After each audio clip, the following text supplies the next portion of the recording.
Industrial Talk is brought to you by Armis. Yes, you are in the digital transformation game. Yes, you need to find trusted companies, trusted individuals to help you along with that journey.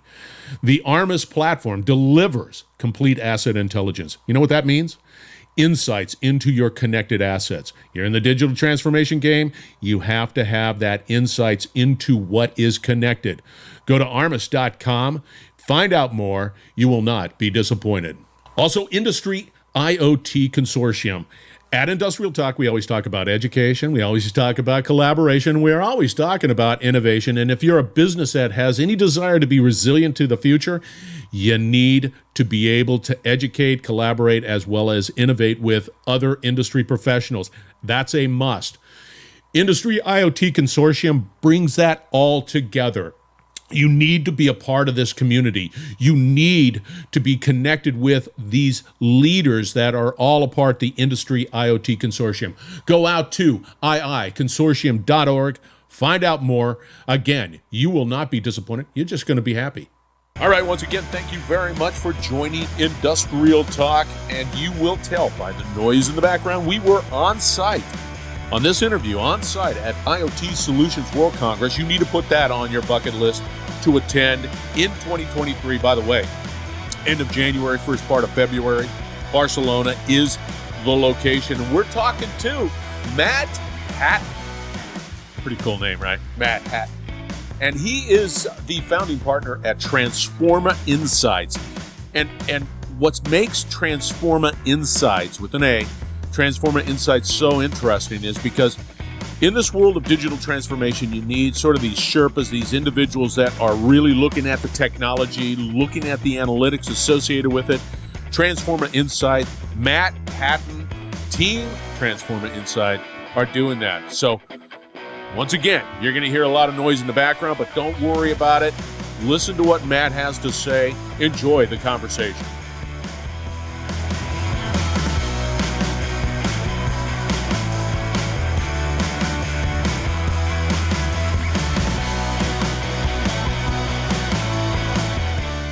Matt, how you doing? Yeah, doing pretty well. Are we still in that phase of post-lockdown where we're allowed to say how delighted we are to be back at live events? No, not yet. No. Still allowed to do that? No, you're still allowed to do this, and you're still okay to chirp on that too. Okay, good. Well, I am delighted. It's nice to have actual FaceTime with people. So my organisation launched in November 2019.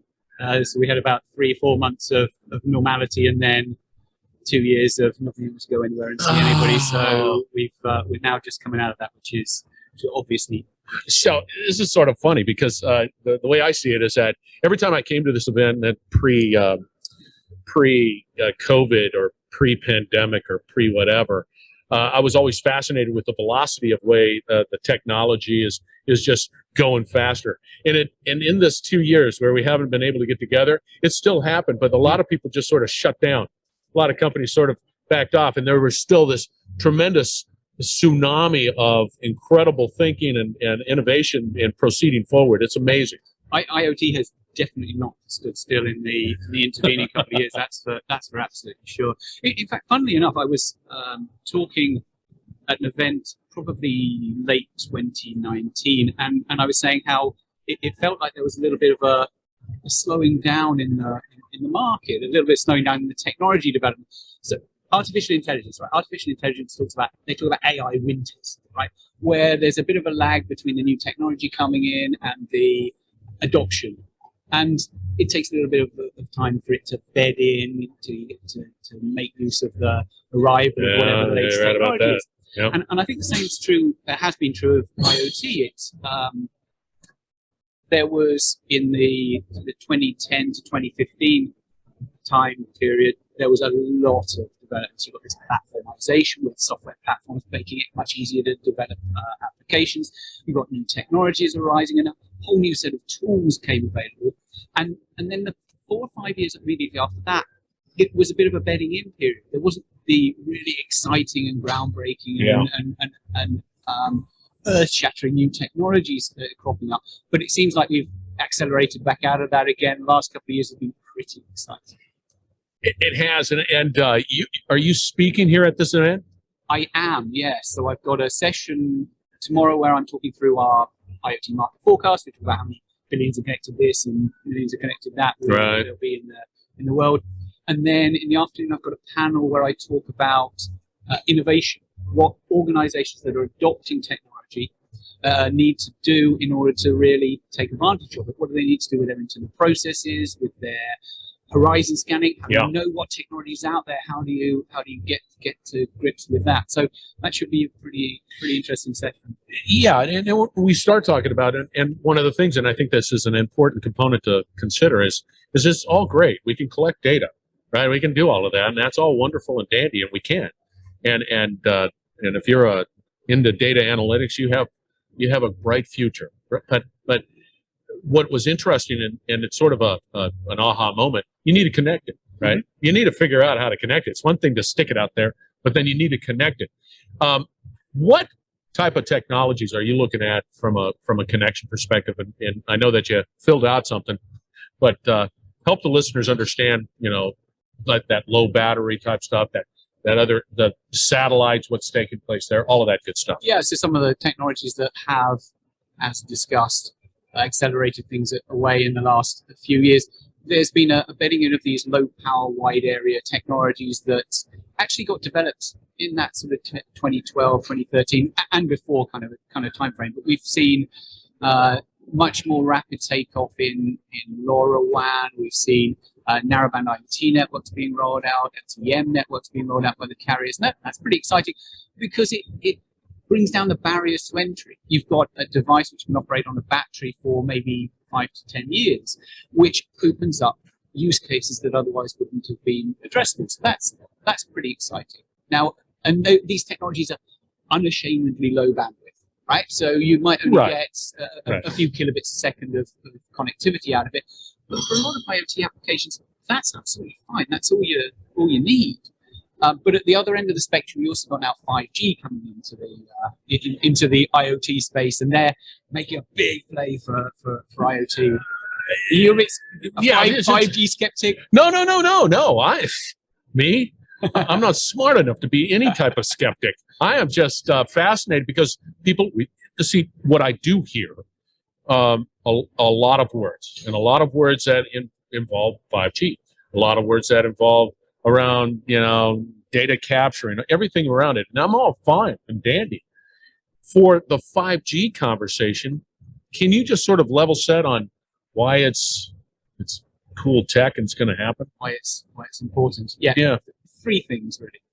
Okay, one is much higher bandwidth, right? So you can probably support a gigabit of connectivity to an individual device. Now, you may ask how many IoT devices are going to need that kind of connectivity. The answer is not very many. You're talking about an improved experience for connecting a car. You might be talking about CCTV cameras, those sorts of very high bandwidth use cases. So that's one. That's kind of an incremental change on what we've already got, right? Slightly better experience in terms of how much data you can transfer.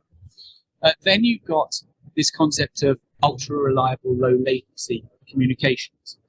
And the idea there is that you cut the latency in the network to allow you to do, you might have seen crazy videos of people doing, remotely shaving somebody while they're sat up a mountain, or doctors performing remote surgery. Yeah. Now, do we think there's going to be that much demand for that? That I'm a little bit skeptical about. But it is interesting that you can then support things like augmented reality and virtual reality. You get a lot more of a capability to support that. So it becomes an enabling technology for the Metaverse. Okay? Again, that's a whole other conversation.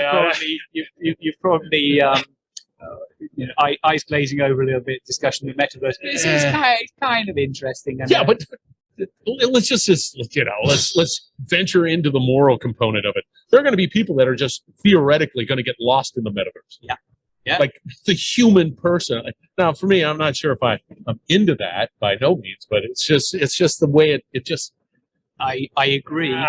But for me, the funny thing about it is, okay, we're in the technology sector, and the technology sector is generally supply driven, right? The technology invent new technologies, and then they try and find a market for it. And build it, and they shall come. Exactly that. But with the metaverse, you've got a weird situation where it's demand-led. You've got this use case that's being proposed of total immersion, rapid response, very rich experience, and the supply side is then suddenly a little bit worried about it. Hang on a minute, we didn't invent this, we didn't come up with this thing. It's not. We've got to find the technologies to be able to support that. So, for me, that's the interesting aspect to it. I'm not entirely convinced about whether we want this thing. But I suspect this thing is coming, whether we want it or not, as often happens. It is, yeah. But when you back to what you were talking about, latency, and I thought that's an interesting. Somebody chirped about like autonomous cars. Mm-hmm. You don't want latency in autonomous cars. Correct, because you'll crash into other people. But the thing about autonomous driving is a bit of a moot point because the clue's in the name. It's autonomous. You shouldn't need to be connected in order for the thing to do its thing. But they're connected. Somebody's going to say, "Hi, let me just connect this car here." Absolutely, it is, and you get a richer experience and for navigation and all those sorts of things. It will allow a better experience and a better product. But ultimately, that car needs to be able to drive itself. So the latency issue actually might not be quite such a significant thing. But you think about factories, and you think about production lines, and you think about the deployments of a lot of private networks. CBRS spectrum was auctioned in the US quite recently, and so there's been a spate of companies rolling out, particularly within industrial plants, rolling out 5G. Actually, mostly it's 4G networks, to be honest, because people haven't quite worked out what they use the 5G for. But the 5G is coming, and you can anticipate they're operating with pinpoint accuracy a set of production facilities that are able to respond, like I say, with milliseconds of delay, and just becomes a more efficient production facility. But the reality is that this genie has been let out of the bottle. We're going to collect all this data. We need it. Mm-hmm. We're going to be using satellites, and we're going to be using every means of being able to collect the data, and then we're going to use whatever tools that are available to analyze the data efficiently. And what I keep on talking is if you, a manufacturer, if you, a industrial person, I just don't see any other way around it. You need to be involved, whether you want to or not. It's gonna demand that or you're gonna go, Correct. It's the competitive differentiation of the 21st century. That's it. Is how I've described it in the past. It really does make that much of a difference. That greater efficiency of operations and process and so on. Now, there's a lot of hard learnings to be gone through between where we are now and the point at which every organization becomes an IT organization, and all of the capabilities that are being delivered are actually driving the efficiencies in organizations. But it does come, and if you're one of the laggards, you're going to struggle. You'll lose market share, and eventually you'll be pushed out of the market. It's inevitable, as far as I'm concerned. It is, and I think that there are plenty at this particular conference that are pushing the envelope, that are constantly discovering new use cases that could not have been realized or didn't understand it 5 years ago. Mm. So we talk about something called the thin IoT stack. Okay, I'll explain. Hold it. I just got to interrupt real quick. I love the fact that there's a whole new lexicon that's always constantly being generated, and I'm going, oh, there's a new one. Yeah. Thin now. Well, we're desperate to come up with any term that will grab the attention and that people will hook onto. Right? Yeah. So that's in large part it's an analyst thing, because we want our baby, the thing that we've thought of, to be the one that everybody picks up on, right? Yeah. So now my co-founder Jim Morris actually got exactly that thing with the low power wide area technology. You'll see a lot of people talk about LP-WAN. He came up with that term. Now I'm on catch up now. I've got to try and come up with my own term. So thin IoT is the one I'm trying to push at the moment. But anyway, the principle is. So they see that's TIOT. Yeah, possibly. But so you've got a stack. You've got an IoT stack. You've got devices. You've got operating systems. You've got middleware. You've got connectivity. You've got all of these various different elements of an IoT stack. And over the course of mostly over the course of the last 10 years, but before that, you've had a gradual refinement each one of them. Okay, so you take the operating systems. Yep. You've probably got a dozen embedded operating systems that are specifically designed with IoT constrained environments in mind. And that reduces the barriers to entry. Same with the low power technologies that I talked about earlier. Reduces the barriers to entry, reduces the complexity of deploying. And as you go through this stack, as you get more efficiencies in all of these different elements, the hardware, the software, the connectivity, and so forth, it opens up new use cases. And you combine it all, it gradually opens up all sorts of things that we might not have thought was possible to do. I was just talking to a company called Ignion, and they make software-defined antennas. Okay, so the idea being you can tweak your antenna according to whatever the parameters of how the device is deployed, rather than thinking, okay, I know how I want my antenna to work before I even put the device in the field. They have it software-defined. And again, that opens up potentially some use cases that might not have been otherwise viable to do. And it's these increments and these little additions and these little developments that really help it all take. There's a book out there that I've been reading, and of course I have a vapor lock brain, so I can't remember what the name of the book. But go out to Industrial Talk, I'll have one there. The name of it. However, it's the convergence of technology. And so somebody might be over here doing something with IoT, and somebody might be over here talking neural net, and then they realize that, oh my gosh, here's two technologies that could work together. New use case. We need to do it and stick it in here, and it's going to generate these type of values, and so that's the world you live in. It absolutely is, and cool. I think. You can't take an individual technology and just think about that individual technology, right? It's a lot about how they interact with each other. And I've described, particularly we talk a lot about IoT and AI and edge computing. And I've talked about that in the past being like 3 kids under a long overcoat, like pretending to be one big technology. I'm taller now. Exactly. Realistically, we're one big technology. And they are, because most of what happens in AI is going to happen as close to the thing that it's controlling as is possible. Yes. And then you get into edge computing, and then that thing needs to be connected and so on. So effectively, their 3 technologies that just all overlap and interact. Yeah. I can keep on talking about this all day long, but we don't have that luxury or time. How does somebody get a hold of you there, Matt? Take a look at our website, transformainsights.com, transform with an A. That's right.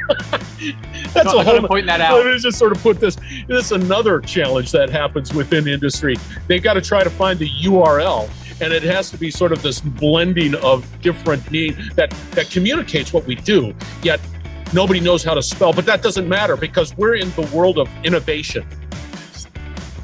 That's what it's about. All right, we're once again broadcasting live from IoT Solutions World Congress. Barcelona is the town. Fabulous professionals, incredible companies, solving problems, absolutely wonderful venue. Put this on your bucket list. It's a must. Where they're also sponsored with, and I'm going to do this, Industry IoT Consortium. Go out to their website. And again, you're in the IoT world, that is a place to go. All right. Again, we're going to be broadcasting live all week from this event, so stay tuned. We're going to have another great conversation shortly. Matt, you were fantastic. You're listening to the Industrial Talk Podcast Network. All right, once again, thank you. Thank you so much for supporting Industrial Talk and joining me on this journey to educate myself with some of the best leaders in industry. Be a sponge. Come learn with me. And a hearty thank you to Matt Hatton. Transforma Insights is the company. Go out to them. That's transformainsights.com. Find out more. You need to be a part of educating. And I know that they're doing their part to really bring about some solid insights into what's taking place with digital transformation. What are some of the avenues that one can take? And I guarantee you, just like Matt, they're an open book. Reach out to them. I'm out on his stat card. It's impressive out on LinkedIn. All right. Paper, pencil. I'd like for you to put down 2022 IoT Solutions World Congress. It is in Barcelona. It's a fabulous venue. They do a great job putting on a wonderful conference. And again, incredible individuals are attending the event. So you need to be a part of it because you need to be about educating, collaborating, like Matt Hatton, and innovating, because we want to make sure that you succeed in the future. Your businesses, your manufacturing, whatever it might be, succeed in the future, and that requires you educate and collaborate. So be bold, be brave, dare greatly. As always, hang out with people like Matt, and you will be changing the world. We're going to have another great conversation from IoT Solutions World Congress shortly, so do not go away. Stay tuned.